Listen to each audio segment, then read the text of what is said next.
많은 사람들이 말하기를 각자 우리의 인생을 살아가는 데에는 수많은 길이 있다고 생각을 합니다.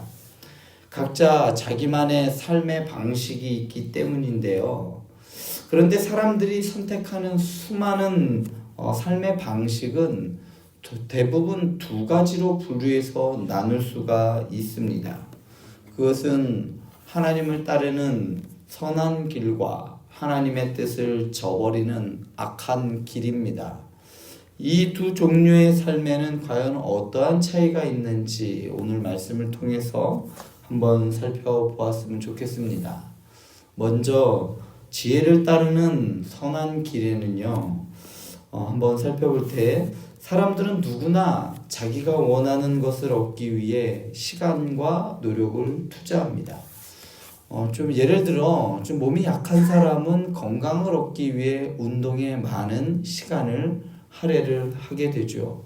수험생들은 또 어떨까요? 시험에 통과하기 위하여 그것을 패스하기 위하여 많은 시간을 공부하는 것에 투자를 합니다. 또한 재물을 원하는 사람은 이윤을 창출하기 위해 할 수 있는 그것들을 하기 위해 몰두합니다.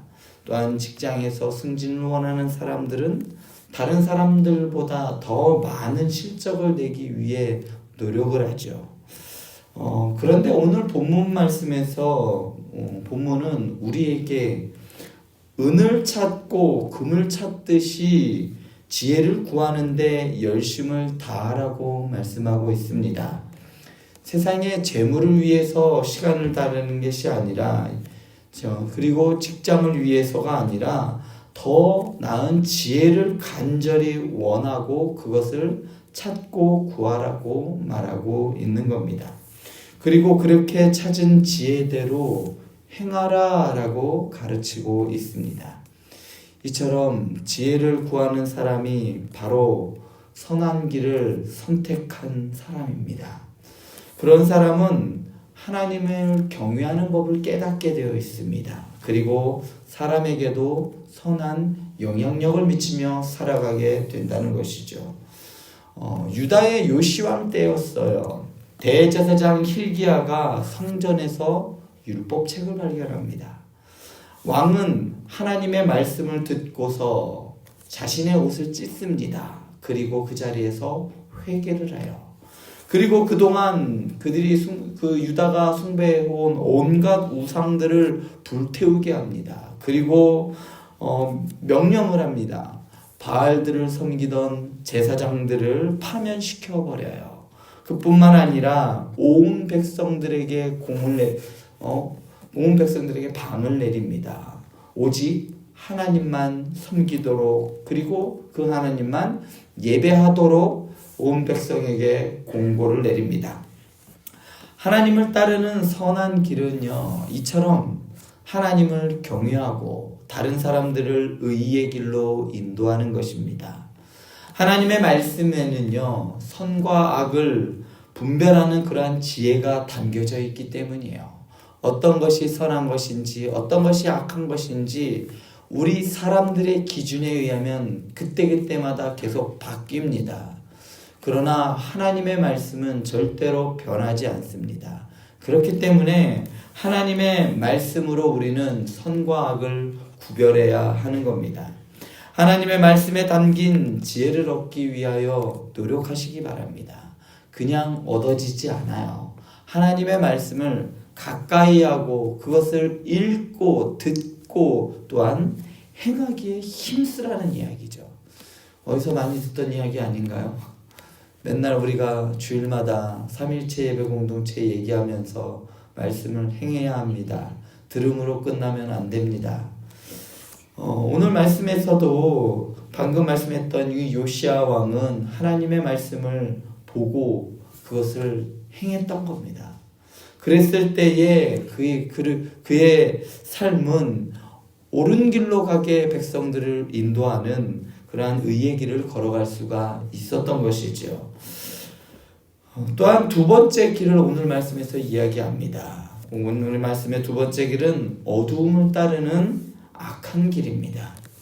잠언 저자는 우리가 절대로 선택해서는 안 되는 길이 있다고 오늘 말씀에서 말하는데 그것은 어둠을 따르는 악한 길입니다. 하나님의 말씀은 정직하고 바른 길을 보여주지만 악한 자들은 그 길을 거절을 해요. 그리고 죄의 유혹에 이끌려 다닙니다. 그렇다면 왜 악한 자들은 죄의 유혹을 뿌리치지 못하는 걸까요? 오늘 말씀에서 음료의 유혹에 빠진 어리석은 자를 한번 생각해 보시기 바랍니다. 그는 음료를 따라가면서 즐거움과 행복을 누리려고 기대하고 있습니다. 저 음료를 따라가는 것이, 저 사람을 따라가는 것이 나에게 진정한 행복이 있어. 그리고 쾌락이 있어. 즐거움이 있어. 그렇게 하고 있습니다. 그는 앞으로 다가올 밀어닥칠 그러한 결과보다는 오로지 눈앞에 있는 쾌락과 그리고 즐거움에 마음이 빼앗겨 버린 것입니다. 물질의 유혹에 마음이 휘둘리는 사람들 역시 마찬가지지요. 권력에 눈이 멀어 그것에 휘둘리는 사람이 악한 길로 가는 겁니다. 물질적인 풍요가 주는 안락함과 만족함에 취해 잘못된 방법인 줄 알면서도 그것을 끊어내지 못하고 불법을 저지르고 마는 겁니다. 이처럼 죄악에는 사람들을 미혹해 하는 아주 강력한 즐거움이 있어요. 아이들이 왜 자꾸 남의 물건을 훔치는지 아십니까? 훔칠 때에 그 짜릿함이 있기 때문이에요.